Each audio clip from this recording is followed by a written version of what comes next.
Então, gente, iniciando a nossa disciplina aqui de Física 2, o primeiro capítulo dentro da termologia que nós vamos ver é sobre temperatura.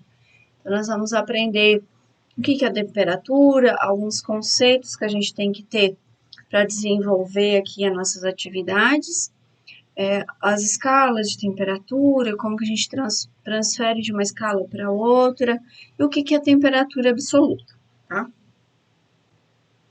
Então, primeiramente, uma introdução. Termologia é a parte da física que estuda os fenômenos relativos ao aquecimento, resfriamento ou as mudanças de estado físico de um corpo que recebem ou cedem um determinado tipo de energia. Então, aqui a gente vai começar a falar de energia sempre em relação à temperatura, que é a energia térmica. E a termologia, ela estuda essa transferência dessa energia, ou quando um corpo aquece, quando um corpo resfria, quando eles transferem esse calor de um corpo para o outro, tá? E até quando há mudança de estado físico, tipo de gelo vira água, de água vira vapor, ou caminho contrário, como que acontece? Então, o que nós vamos estudar aqui dentro da termologia? As formas pelas quais essa energia, que denominamos de energia térmica, muda de local, propagando-se através de um meio. Então, como que essa energia térmica é transferida? Estudaremos ainda o comportamento de um modelo teórico de gás.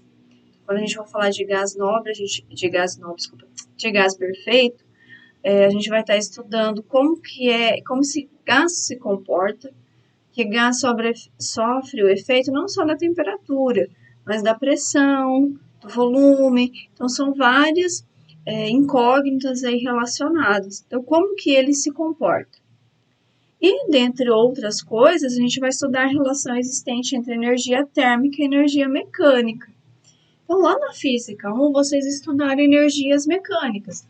Vocês viram energia cinética, energia potencial, energia elástica. E agora nós vamos ver qual que é a relação que existe entre essas energias mecânicas e a energia térmica. A gente já sabe que, por exemplo, a energia mecânica, quando tem um atrito, que é um tipo de perda, ele se deve principalmente pelo meio de perda de calor. Quando a gente faz um atrito, que raspa, gera calor, que é a energia térmica. Então, a gente já tem essa relação. E nós vamos estudar se existe alguma outra e como que elas se dão. No estudo de todos os fenômenos relativos à termologia, sempre aparece um parâmetro muito importante, denominado temperatura, capaz de definir o estado térmico do sistema físico. Então, a temperatura é um conceito muito importante, a gente vai trabalhar ela ainda hoje. E quando a gente sabe a temperatura, a gente consegue dizer o estado físico. Um exemplo bem simples é o mercúrio na temperatura ambiente, que seria em torno de 25 graus. A gente consegue dizer se ele é líquido, gás ou sólido, né? A gente sabe que o mercúrio é líquido. O oxigênio, a temperatura ambiente, gás. Então, quando a gente tem uma temperatura de referência, no caso, estou falando de temperatura ambiente, que é em torno de 25 graus, a gente sabe quais são os estados físicos dos metais, ametais, dos compostos da tabela periódica, por exemplo. Então, aqui a gente tem um bolo, que quando a gente faz um bolo, para assar ele, né, para ele ficar comestível, a gente tem que colocar no forno. E o que acontece nesse forno? O forno vai estar mais quente do que a temperatura do bolo e vai haver uma transferência de calor, então, desse forno para o bolo. E assim vai possibilitar que o bolo seja cozido, né? Essa transferência de calor, na verdade, o bolo vai precisar de uma energia térmica para ser cozido, para ser assado nesse caso. E aqui a gente tem uma outra aplicação muito utilizada da nossa parte de transferência de calor, ou seja, da física 2. As usinas termoelétricas, como que elas funcionam? Você sabe que a gente tem vários tipos de usina. No Brasil, uma das que mais tem é as usinas hidrelétricas, mas tem ainda um pouco das termoelétricas. E é por isso que a energia fica tão cara, às vezes entra naquela faixa vermelha, porque daí precisa usar mais das usinas termoelétricas. Como que ela funciona? Aqui tem um bico de Bunsen, mas vamos pensar que aqui você pode estar queimando madeira, carvão mineral, qualquer composto orgânico. Quando você queima esse composto orgânico, vai ter aqui um reator que vai estar com água, certo? Essa água vai aquecer e vai evaporar. Quando essa água evapora, ela vai passar por uma turbina, que é uma máquina que tem pás. Então, como esse vapor passa nessas pás, empurra essas pás e faz rotacionar. Quando acontece isso, quando acontece essa rotação, vai ter aqui um outro equipamento que ele vai conseguir converter essa energia mecânica em energia elétrica. Mas tudo inicia a partir daqui, da energia térmica, certo? Então, aí a importância da gente estar estudando a física 2, a termologia. Então, agora a gente vai começar a definir algumas grandezas que nós temos, alguns conceitos que a gente precisa para a gente dar continuidade. Vamos falar um pouquinho sobre temperatura. Temperatura é a grandeza que caracteriza o estado térmico de um sistema, certo? Se está quente, se está frio, teoricamente. É comum as pessoas avaliarem o estado térmico de um corpo pela sensação de quente ou frio que sente ao tocá-lo. Até que ponto, entretanto, podemos confiar nessa sensação? Então, por exemplo, os gaúchos eles tomam muito chimarrão. Para eles, aquela água quente está numa temperatura agradável. Agora, quem não é acostumado a tomar chimarrão, quando vai tomar a primeira vez, queima a boca, certo? Então, eles têm uma sensação de quente e frio diferente da pessoa que nunca tomou chimarrão. Ou até mesmo, a gente está num ambiente. Eu sou uma pessoa muito friolenta. Então, se eu estiver num ambiente que está com o ar-condicionado ligado a 24 graus, para mim está ótimo. Se eu diminuir, sei lá, para 22 graus, para mim já vai estar frio. Já tem outras pessoas que sentem muito calor. Então, se estiver nesse mesmo ambiente a 22 graus, ainda vai estar quente. Então, esse conceito de quente e frio, cada um tem um conceito. Então, fica difícil a gente simplesmente definir uma temperatura por quente ou frio, tá? E é isso que está falando aqui, que essa sensação de quente e frio é muito individual, é muito subjetiva. Então, a gente precisa de alguma outra informação para a gente dizer se um objeto é quente ou frio, se o ambiente está quente ou frio, se a água está quente ou fria. Então, imaginemos um balão de borracha fechado com ar no seu interior. O ar, como sabemos, é constituído de pequenas partículas que se movimentam em todas as direções. Agora, vamos aquecer o ar. O que acontece? Então, pensando no balão cheio de ar, se a gente aquecer esse ar que está ali dentro do balão, o que vai acontecer com esse balão? Esse balão vai estufar, ele vai expandir, ele vai aumentar de tamanho. E por que isso ocorre? Então, o ar que está ali no seu interior, ao ser aquecido, ele empurra mais fortemente as paredes elásticas, aumentando o volume do balão. Quando aumentamos a temperatura dessas partículas por aquecimento, a energia cinética aumenta, intensificando os choques pelas partículas ou paredes internas do balão. Então, vocês já devem ter esse conceito, né? Que o ar é formado por partículas, formado por moléculas. E essas moléculas estão em agitação. Quando a gente aquece, elas aumentam essa agitação. Então, por isso que vai expandir o balão, porque elas vão aumentar esse movimento delas, que no caso do gás não é só um movimento de rotação na partícula, mas é um movimento de correr ali mesmo na partícula. Então, por isso essa expansão do gás, por isso essa expansão do balão. Então, assim, nós podemos associar a temperatura, porque a gente aumentou a temperatura, com a energia cinética das partículas. Então, aumentou a velocidade das partículas, aumentaram os movimentos das partículas, aumentou a temperatura. Quando a gente diminui a temperatura, o balão vai diminuir e logo a energia cinética também vai diminuir. Entretanto, o que acontece nos sólidos e nos líquidos, cujas partículas são impedidas de movimentar-se livremente?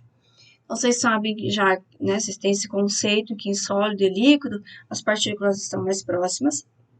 Então, as partículas elas não vão ter essa energia cinética, mas elas têm a energia que a gente chama de entalpia, energia interna do sistema. Né? Então, elas vão ter a rotação delas, o movimento delas, mas sem estar se movendo ali dentro.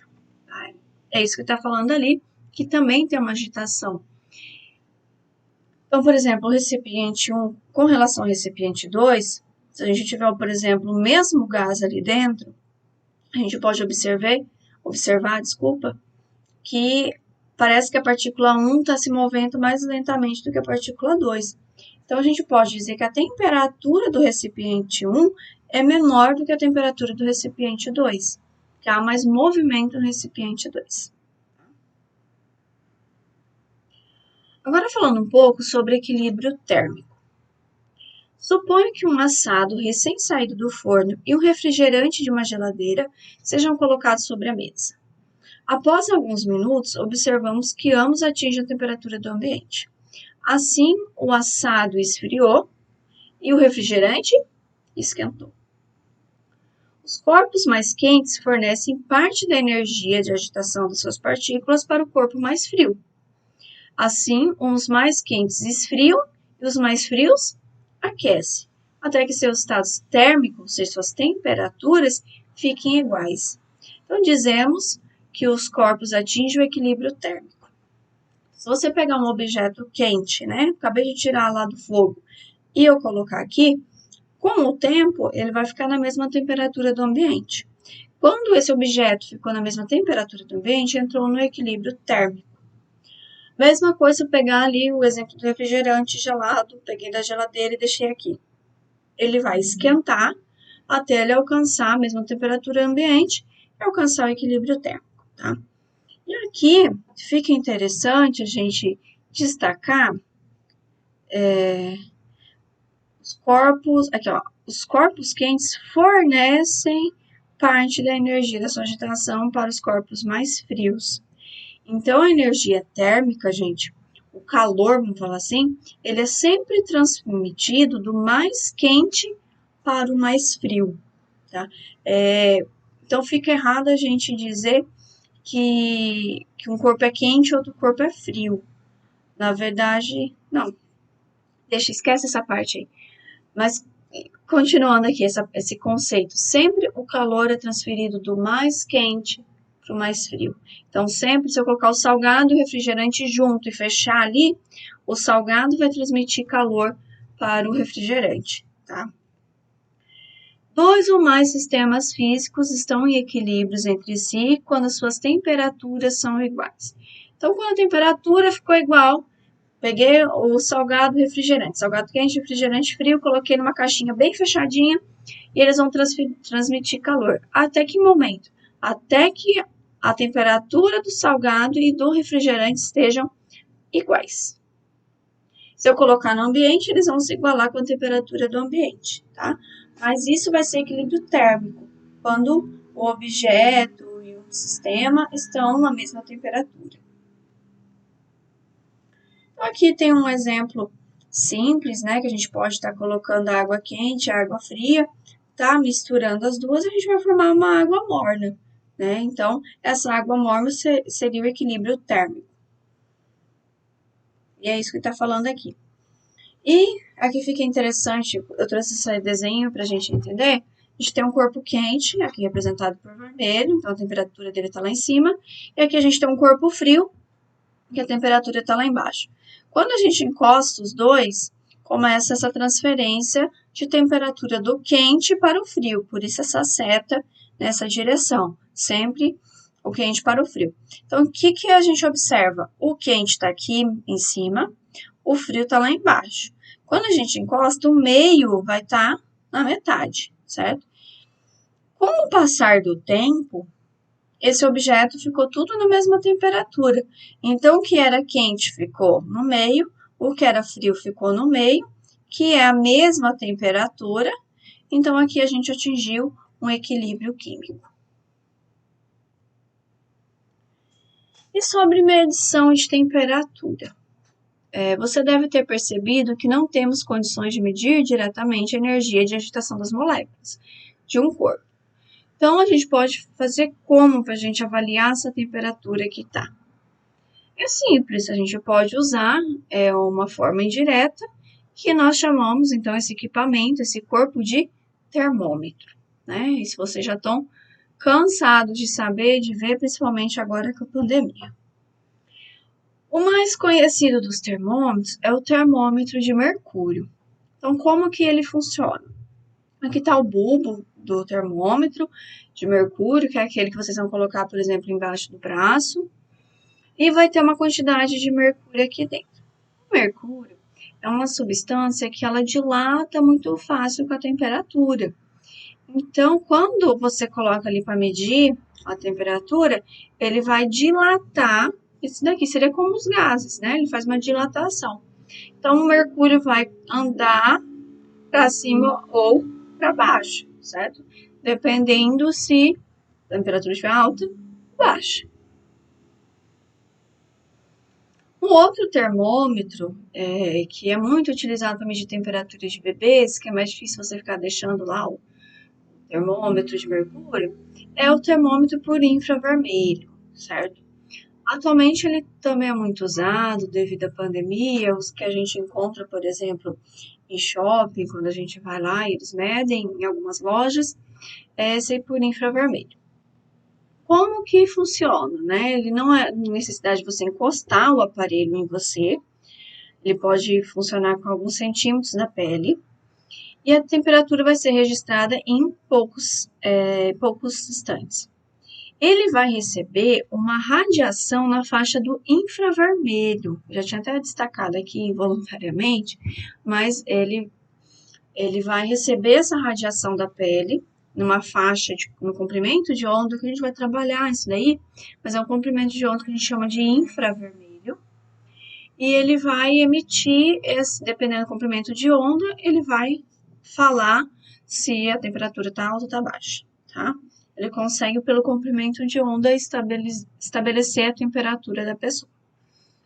Esse termômetro, existe várias variações dele, em que ele pode trabalhar com uma temperatura muito alta. Então, esses que a gente encontra aí no shopping são calibrados para essa temperatura corporal. Outros podem trabalhar numa temperatura muito alta, então você não precisa chegar perto, por exemplo, de uma caldeira para medir a temperatura que ela está. Ou pode trabalhar numa temperatura muito baixa. Se você tiver um frigorífico, você também não precisa estar lá dentro do frigorífico para medir. Você só coloca ali um pouquinho, rapidinho, e já consegue medir essa temperatura do frigorífico, tá? Só que aí são calibrados para essas condições de funcionamento. E aqui a gente tem um terceiro termômetro, né? Que seria um termômetro que ele vai funcionar por meio das dilatações de lâminas bimetálicas.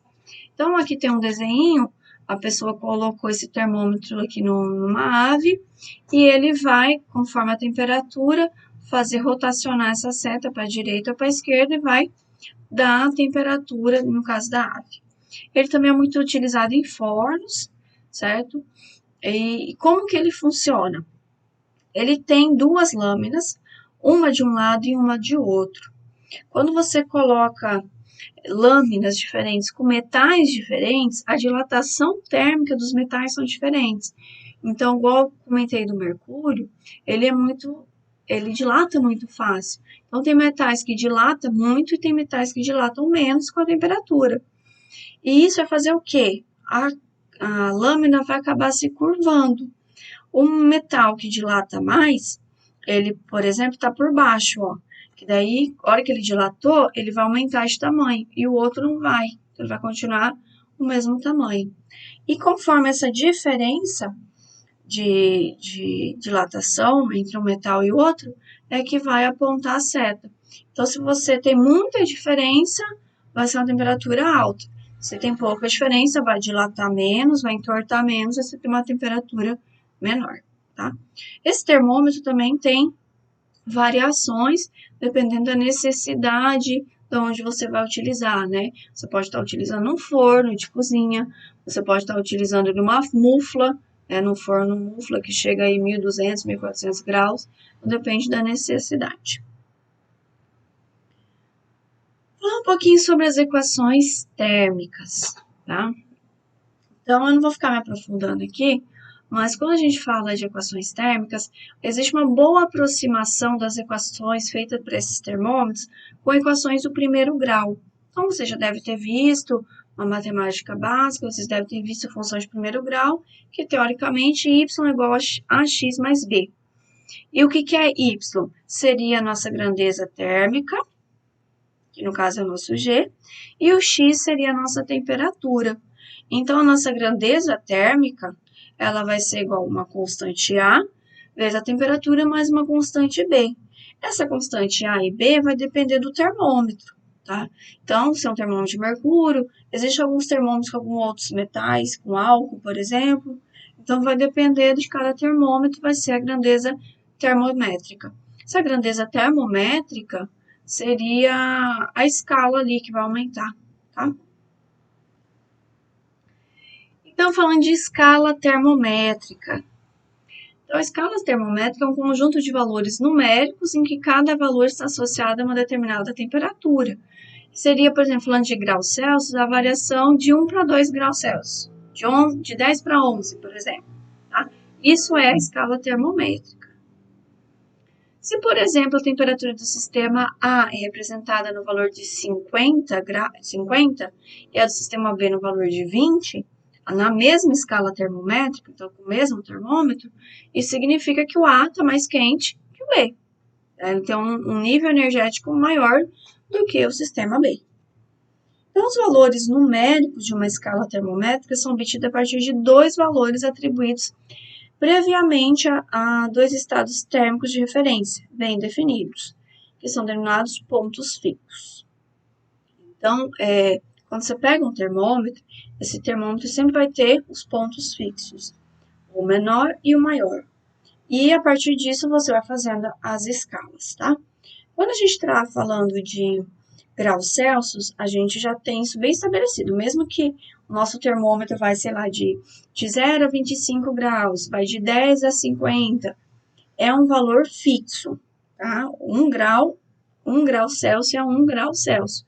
Independente se eu tiver termômetro de mercúrio ou termômetro de álcool, por exemplo.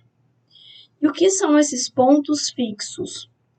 Esses pontos fixos, pela facilidade de obtenção prática, são adotados usualmente como pontos fixos os estados térmicos correspondentes ao gelo e à água em ebulição, tá? Que são os dois pontos que ficam mais fácil a gente dizer quais são as temperaturas. Esse estado térmico costuma ser denominado de ponto de gelo, né, quando a gente congela, o gelo está congelando, e ponto de vapor quando a água está em ebulição. Com isso, então, fica interessante a gente começar a falar sobre as escalas de Celsius e Fahrenheit, que são as que a gente vai acabar trabalhando mais aqui agora de início. A escala termométrica mais utilizada no mundo, então, é a graus Celsius. Ele foi desenvolvido pelo físico sueco Anders Celsius em 1742. Só que ele fez ao contrário, né? Hoje a gente sabe que se a gente pegar um termômetro, que é o que a gente usa aqui no Brasil em graus Celsius, e colocar na água que está congelando, vai dar 0 graus. Se a gente colocar na água que está em ebulição, vai dar 100 graus. Claro que isso pode mudar com a pressão, né? Mas no nível do mar é isso. Na época, ele fez ao contrário. A água congelando 100 e a água em ebulição 0. Aí depois um biólogo, o Carl von Linné, ele pegou e só inverteu isso daí e ficou como a gente conhece hoje a escala Celsius, que vai de 0 a 100, sendo 0 a de congelamento da água e 100 a de ebulição da água. Aí, não contente, né, Fahrenheit foi lá e inventou também a escala dele. Ele falou que o ponto 0 era a temperatura que ele tinha lá gelo e cloreto de amônio. Vocês sabem que a água, quando está misturada com outra substância, ela muda o ponto de ebulição e fusão dela. Ebulição e fusão. Então, no lugar de ser 0 graus, ou quando é gelo, quando misturou com cloreto de amônio, o 0 graus ficou um pouco mais abaixo. E 100 graus é a temperatura do corpo humano, né? Que é o que a gente hoje tem como 36,5, 37, não sei direito.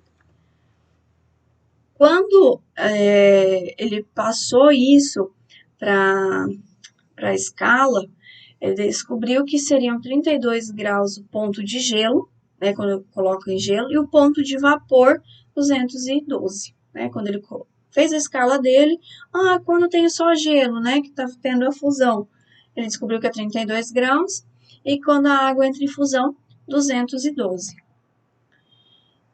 A escala Fahrenheit de temperatura é utilizada principalmente nos países de língua inglesa. Então, aqui no Brasil, quando vocês vão aplicar esses conceitos, a gente acaba sempre falando de graus Celsius, e mais para frente, consequentemente, a gente vai ver o Kelvin, que seria o zero absoluto. Mas, se vocês pegarem algum problema, algum conceito aí dos Estados Unidos ou da Inglaterra, vocês vão ver que vai estar em escala inglesa, que é o Fahrenheit. Então, aqui eu trouxe os dois termômetros para a gente comparar. Enquanto o grau Celsius vai de 0 a 100, entre ponto de gelo e ponto de vapor, o Fahrenheit vai de 32 a 212, tá? Então, aqui, o Celsius tem uma divisão de 100, eu posso dividir isso aqui em 100 partes iguais, enquanto o Fahrenheit tem 180 partes iguais aqui.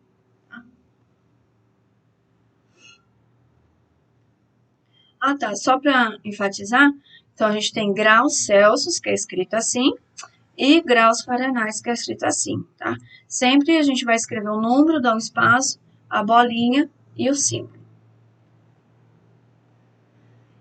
E a gente consegue fazer a conversão entre essas escalas, tá? Eu acho que isso é o mais importante. Porque imagina vocês irem, sei lá, para os Estados Unidos, vocês querem saber se está frio ou calor, vocês vão pesquisar, vai estar em Fahrenheit. E vocês não vão ficar na mesma. Então é importante a gente saber essa conversão entre eles. Como que nós podemos fazer essa conversão? Aqui eu já trouxe a formulazinha, mas vamos tentar entender, porque mais para frente vai ter exercício que a gente vai precisar entender como que a gente montou ela. Então, a temperatura que eu quero descobrir em graus Celsius, menos a temperatura de gelo em graus Celsius. Vou dividir pela temperatura que eu quero descobrir em Fahrenheit, menos a temperatura de gelo em Fahrenheit, que vai ser 32. É igual ao quê? Agora o absoluto. Se aqui em cima eu coloquei graus Celsius, vai ser o absoluto do grau Celsius.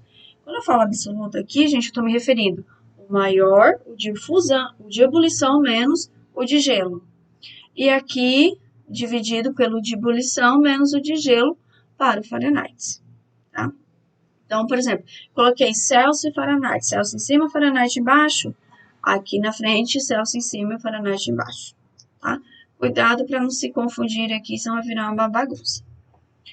Como aqui é 0, eu cortei. Então, vai ficar a temperatura em graus Celsius dividido pela temperatura em graus Fahrenheit menos 32 vai ser igual 100 menos 0, 100. 212 menos 32, 180. Aí eu consigo até cortar um zero daqui com um zero daqui. Eu fico com 10 dividido por 18. Eu consigo simplificar dividido por 2. Então, aqui em cima vai ficar 5. E aqui embaixo fica 9. Como normalmente vocês viram que as equações de temperatura, elas são y é igual a x mais b, então só vou passar esse termo para o outro lado multiplicando, tá? Quando eu passei ela multiplicando, eu posso passar o 5 dividindo. Então, a temperatura em graus Celsius dividido por 5 é igual a temperatura em graus Fahrenheit menos 32 dividido por 9. Aí vai depender o que vocês precisam. Se vocês querem saber, tem a temperatura em Fahrenheit e querem descobrir em graus Celsius, Faço 5 multiplicando tudo isso daqui. Ah, eu quero em graus Fahrenheit. Então, vocês vão ter que passar um 9 multiplicando e depois o menos 32 que está subtraindo, somando, tá? Vocês vão ter que trabalhar com a troca aqui de equações. Mas eu espero que vocês tenham entendido como que a gente monta essa equação. Isso é muito importante, mas para frente a gente vai fazer exercício que nós vamos fazer isso, tá bom?